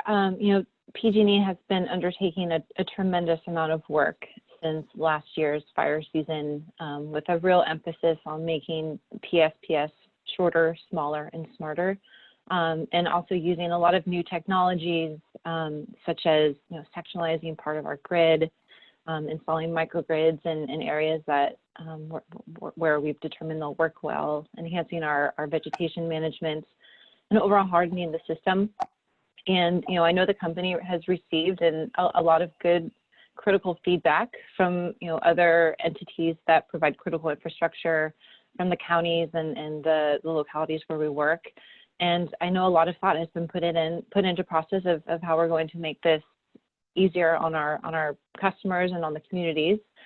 For the long term, there's a lot of work that we're also thinking of incorporating these forward-looking climate trends of thinking about, you know, what might be around the corner.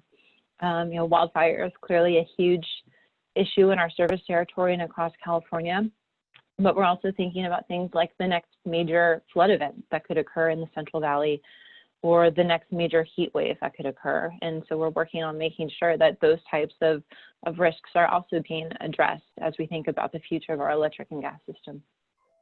Excellent, thank you. Gary, any thoughts from either your background in the water industry or in the energy finance industry? Sure. So, you know, when I think of the kind of threats we're talking about, nothing's worse than an earthquake than a dam failure and inundation. You know, we have a pretty situation in South County with Anderson Dam that is not only flooded in an extreme rain of precipitation event, the kind of precipitation events we're going to see more with climate change, but seismically challenged reservoirs and dams. So we spend a lot of time trying to get through the regulatory process to upgrade that kind of infrastructure. We're always looking at the cyber attack issue. I mean, there's been a couple attacks recently. There was one in Israel against their water supply. We try to really focus on having resilient networks, backup SCADA, keeping things subject. But, you know, the challenge we have, like everyone else here, is we want to do all these things. We want to keep, like, for example, our treatment plants having independent power supplies, but the cost, people are pretty sensitive to water rates, and there's a social justice issue around water as a human right that we face every single day, and price pressure. So resiliency is important, but there is a trade-off here. And it is an elephant in the room, and it is true. Yeah. So, and actually, Gary, I'd like to pick up on that because it's really relevant to this resiliency prioritization. We talked about critical infrastructure, critical facilities, healthcare, and first responders.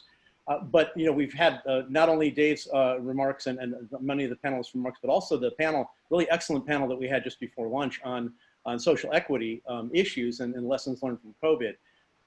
You know, is it time to expand our definition of critical facilities to include the communities in which the quote essential workers reside? And how are we thinking about prioritizing infrastructure investments, not just to look at disaster response infrastructure, but also to look at kind of the underserved communities and that are most, as several of us have pointed out, are most at risk from many of the long-range climate impacts. sure, if I could just jump on that real quick. You know, because of historical housing segregation, in inundation or flood zones, many disadvantaged communities, communities of color have ended up in those areas. You know, look at Rock Springs, the Pajara communities, East Palo Alto, etc. So we're really, for example, we have a ballot measure coming up, and one of the big issues we've hashed out is, should we prioritize communities that haven't gotten their fair share in the past? And you know, we sit at a board that's pretty sensitive to that, and we've kind of put that first over, let's say, some of the extreme environmental beliefs that, number one, we have to make up for some challenges of the past and missteps. So we care about that. That's something social justice is on our plate every single day. Excellent. And any, Dave, you or Heather, care to comment on the issue of how we address, I think Dave, you already spent a little bit of time talking about that. Heather, maybe PG&E's perspective on how we prioritize essential worker residential communities in prioritizing investments. Sure, this is something that we have been discussing at length in a series of workshops with the California Public Utilities Commission, the other investor-owned utilities, and a number of stakeholders, including those representing different environmental justice groups and community-based organizations. And the issue of promoting equity and climate adaptation is also something that's been taken up by the state. You know, the Governor's Office of Planning and Research has an integrated climate adaptation resiliency program that has been providing a lot of great technical and other resources for local governments, CBOs, and state agencies of how they undertake climate adaptation. And the issue of equity is at the forefront, with real important lessons about, you know, making sure from the local government perspective to have the community and, you know, representatives that represent a diverse set of that community at the table, so that they feel like they have a voice that is heard and, you know, throughout the process. And for us, for PG&E, it's really thinking about, over time, when we think about the climate impacts that could impact disadvantaged communities, clearly those are the communities that are least resilient and least able to respond. And so we think about the importance of having that safe, affordable, reliable, and clean energy, we want to make sure it's always on for those communities, knowing that if we don't have energy for them, that they are less able to be resilient to it. Excellent. I might just add, you know, just like the COVID-19 crisis has, you know, changed our ways of thinking about things in fundamental ways. And of course, the George Floyd's death and the following, you know, national protests and dialogue about equity and racial justice and law enforcement has elevated these issues in every program that I'm involved in. I think, and I don't think that's going to change. I think we've seen a real shift in public thinking. Yes, no, I agree. I agree. Good. So I want to tee up a question here from Matt and those of you that are focused on the understanding climate risks at a more granular, spatial, and temporal scale to be able to do more informed planning. One of the biggest challenges is the downscaling. And in order to make these multi-decadal investments decisions, how do we, what's happened in AI and data sciences that give us a higher level of confidence in these localized risk assessments of climate data? Yeah, it's a good question. I think the state of the art and where we're focused a lot on is really trying to balance two things. One is, as you said, Jim, the more sort of machine learning, statistical based artificial intelligence approaches. What's great about the technology there is that these approaches, for the most part, tend to be a little bit less computationally intense than some of the traditional sort of physics-based approaches in climate science. You can model large swaths of land territory at once. To be honest, the downside of some of these approaches is that something in machine learning that is called reproducibility, and especially in or otherwise known as a black box, right? So especially in regulated industries, that type of approach can come under scrutiny. There's also physics-based approaches, right, which we use pretty heavily as well. These are literally physics formulas based on peer-reviewed science, high degree of trust, extremely computationally intensive.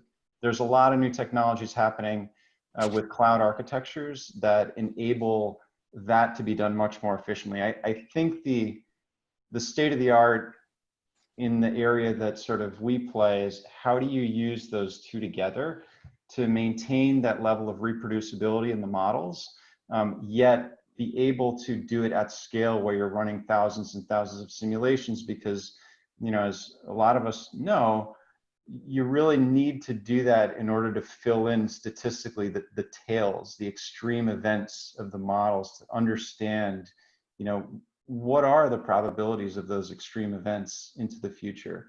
So it's really, how do we use statistical AI type methods to augment the traditional physics-based methods, and frankly, vice versa. There's a lot of interesting things you can do around what we call emulators to use high trust physics models to enhance some of the AI-based models. So there's a lot of interesting things going on in this space right now. Excellent, thank you. And this is a question for kind of a follow-on question for Heather and Gary. To what extent are you confident that the risk assessment tools that you're using are giving a dynamic picture of what the future looks like, and how sound is that basis for doing the long-range planning? And here you mentioned, 50 to 150 years time horizon, and I know Heather, PG&E's maybe not quite that long, but pretty close. So we've got a 20th century infrastructure that's serving a 21st century climate and economy largely. And as we think about rebuilding that, do we have the confidence that we have a sound foundation on which to do that long-range planning? Heather, I'm happy to go first. Yeah. Sure. So this is something that we've been grappling with in a lot of discussions with the Public Utilities Commission, and luckily we have some good sound policy that has set the framework for us on this issue. We have kicked off a new climate vulnerability assessment, which is going to look at climate risks to our system, and with an updated view of exposure across our service territory, the sensitivity of our assets, thinking about things like adaptive capacity, and coming up with that final measure of vulnerability. And the direction that we have from the Commission, and this is something we had a lot of discussion about, is that for our planning purposes, we're using the business as usual greenhouse gas scenario, RCP 8.5. In terms of planning horizons, we're looking, 10 to 20 years out, and then we have a mid-century range, about 2050, and then a long range of 2080, at which point you can really start to see the trends in climate change really start to coalesce in a meaningful way. And in terms of the data, we are lucky here in California in the sense that we have CalAdapt, which is a really fantastic data platform, which has a lot of downscaled climate data that we use for planning. The state has been funding a lot of good research in this area. So I think California really is set apart in terms of its provision of good data information. And I think what's important is that we all are planning on these same scenarios and these same trajectories and making sure that we're coordinated and aligned so that when we're upgrading our infrastructure that might be next to a main bridge that crosses the bay, we're all thinking about the same climate scenarios and data and models so that we're aligned. Excellent. Gary, your thoughts from the water perspective? Sure. So, we do believe in climate change, and we have long-range planners who believe. I think the challenge that we face is not a technology issue. It's actually a culture challenge. Engineers and utilities tend to be pretty conservative folk, and the idea of using AI or business analytics or predictive modeling is just really, to be honest, quite beyond where they've had their education and they feel they're comfortable with it. I mean, we're trying to do cultural change, but it's really kind of a conceptual leap of faith. So if you think of the spectrum of engineers and planners, you got the software people, as they say, if builders built buildings like software people built software, one woodpecker would destroy civilization. To then the people in the middle, like the power people, and then the water people, super conservative. So, if I could just add, I think the work that Matt is doing and kind of the perspective that Heather and Gary bring is maybe hasn't seeped into some of the public policy makers thinking as much as I think it needs to. When I'm very active in thinking on flooding and sea level rise issues, and it's not often that people think about particular vulnerability of particular assets and prioritizing assets that we know would be vulnerable, say in a 100-year storm where we'd have substantial flooding, but only for a relatively brief period of time. Like for example, in San Mateo County, we have a whole series of pumping stations, and they're not resilient, and they're not going to fare well if we had a 100-year storm. And we're remembering that we don't have to protect everything all at once to increase resiliency. Prioritizing particularly important assets is something that I think the public sector needs to bring more focus to. Well, Dave, thanks for saying that, because I really think that raises one of the issues I wanted to talk about is that, what are the challenges and the opportunities to that regional collaboration? I mean, we're talking about, different sectors of infrastructure, all of which are interdependent with each other, and they're all using a different set of planning tools and data to guide decisions. And like, for example, water and electricity are largely linear infrastructures that share common rights of way.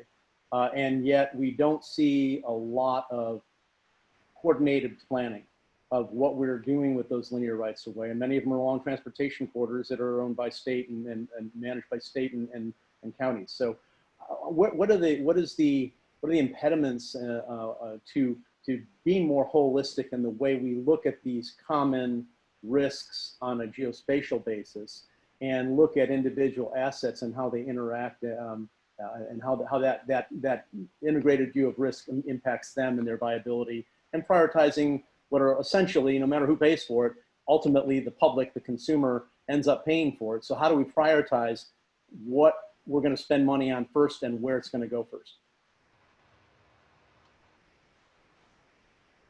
I'll give you a first shot at that, Dave, but I'm certain others. Yeah, I mean, I don't unfortunately have any, and there's no simple solution to that. We're not short of governmental entities that typically work in defined geographic sectors or in specific areas of policy focus, and it is very difficult to promote coordination and collaboration amongst those. But we have to find a way. And we've most recently seen a great success in a program that Silicon Valley Leadership Group was instrumental in promoting, which was to try to get regulators permitters on bay restoration projects to work together in a collaborative way, and it's really yielding tremendous benefits in terms of the speed of permitting. So maybe the best solution is small ones that we can replicate. So, to follow up. Oh, go on, Ms. Rock. Heather, go ahead. I have a lot of thoughts on this on this one. I think we have some issues around alignment and scope, and we have some issues on funding, right? And if we look at the history of the policy framework for California going back to 2015 with Senate Bill 379, which instructed local governments to start integrating climate risk into their general plans and their local hazard mitigation plans. We had an executive order which directed the state agencies to do the same. We have the pending CPUC decision instructing the investor-owned utilities to do this. But we need a coordinated either regional or statewide effort so that we know what each state agency, which entity that oversees critical infrastructure is doing, and we need a way to bring this information to inform and support local governments. And we do have the Governor's Office of Planning and Research, which is there to offer the resources, but they're not well resourced enough to be able to really do this well. So I think at the state level, we really need more bandwidth and more people there to help with the facilitation of this coordination and alignment of this.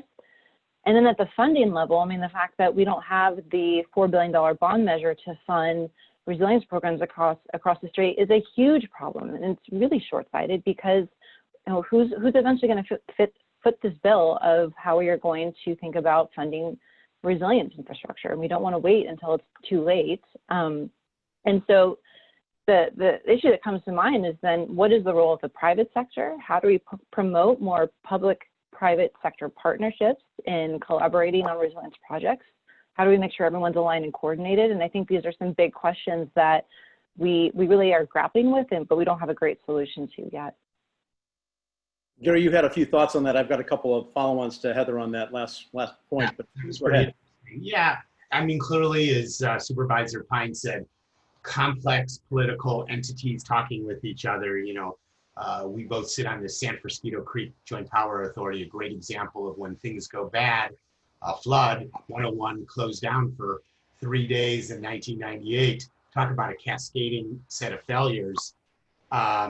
Or looking at sea level rise and all of our sewage plants, whether they be the one in Palo Alto that serves 6 large communities or the one in San Jose that serves 1.1 million people plus the tributaries. So I guess you could say every 2 years at the ballot box, resource allocations are made around infrastructure. I don't think that's probably the best way to do it, because a lot of these problems are 50 to 100-year scope problems, complex construction projects, permitting projects, regulatory projects. No good answer here. Yeah, and I wanted to pick up on that topic about funding, because I think that financial resources have been severely constrained by COVID in the public sector for certain. Heather mentioned the governor's climate resilience bond and the fact that it's on hold for the foreseeable future. But we have a lot of companies, many of them are SDLG member companies, and everyone's been financially stressed by this, but there remain a number of large private sector interests in the Bay Area that have a vested interest in critical infrastructure resilience in the communities that their employees live and work in their own facilities. So what is the potential for some of those deeper pockets that might have more financial flexibility to interact with the investor-owned utilities and the public agencies that really need to be making decisions now? My perception is that some of these investments really can't wait. We certainly can't wait to do the planning, even if we don't start building it right away. So how do we get the resources and collaboration through PPP to really start that process, to get that ball rolling and keep it going until the broader economy recovers and state and local agencies have more resources at their disposal? David, I'll start with you on that one. But I'm certain I see some nodding heads, so I'm certain everyone's got a perspective on that. Right. The business community certainly has been a really important partner in many of the initiatives I've been involved in. In particular, the the work of the San Francisco Bay Restoration Authority in helping to pass Measure AA, which generates $500 million. We couldn't have done that with the help of the business community. As I referenced earlier, there's a new regulatory streamlining program, which was pushed by friends at SVLG. I think, you know, our businesses can really lead the way in the way they construct their own facilities and in the practices they, you know, their own sustainability approaches. Yeah. But you know, and so they will continue to be partners. You know, I can't tell you how many times I'm in a room and we're dealing with, well, who's going to pay for that? And then someone said, oh, Facebook. and I probably hear that, you know, 10 times a week, right? So I don't think we can expect, we know we're partners, and that's for the direction we need to go. You know, I'd like to follow up on that. I mean, I think people who've been in both government and private sector understand that businesses are, you know, private is return on equity based compensation, and large companies have quarterly goals they make. You know, they have expectations and the fiduciary duty to their investors. So there does seem to be, you know, there's a mixture of short-term thinking, but I could come up with a lot of examples. Yes, I've been in those meetings where, well, why doesn't Facebook pay for it? But, you know, you do see some innovative large companies, like last startup I did, we raised $1 billion to do distributed solar from Google and Southern California Edison and Florida and Power and Light and Duke. So there are some people, but they in the private sector, but they do need to see how it helps them. And I think good policymakers understand that stakeholders need to get their demands met. Great.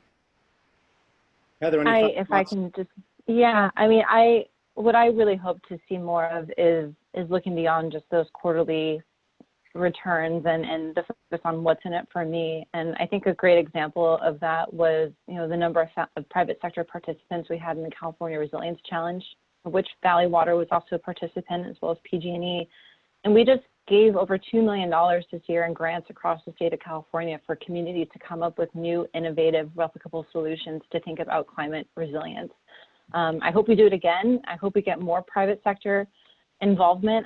I hope we get more tech companies from the Bay Area in the next round. And I hope that we have more private sector thought leadership and thinking more beyond what's in it just for my real estate or even, you know, my employees' ability to get to work. It's about the communities in which we're serving and in which we're all a member of. And I think we all have a really important role and an important part to play in making sure that we are making California the best place to live. Great. And on that note, we are officially 2 minutes over time. And we clearly had not enough time to talk about this important subject in great depth, but I hope we planted some seeds with the audience. I want to thank the panels, Dave, Matt, Heather, Gary. Thank you very much for your contributions today. And I hope that we started something here that we continue offline. And I thank the participants for joining us today, and some great questions that I was able to weave in from the audience. And I really appreciate your time and attention, and I hope you enjoyed the conference. Please don't forget to post your final thoughts and accolades on or recommendations for improvement on the Whova app in the comment sections. And I appreciate it. And at that, this is the last session, so we'll close out and everyone go back have a nice long weekend. Thank you, everyone. Thank you. Thanks all. Thank you.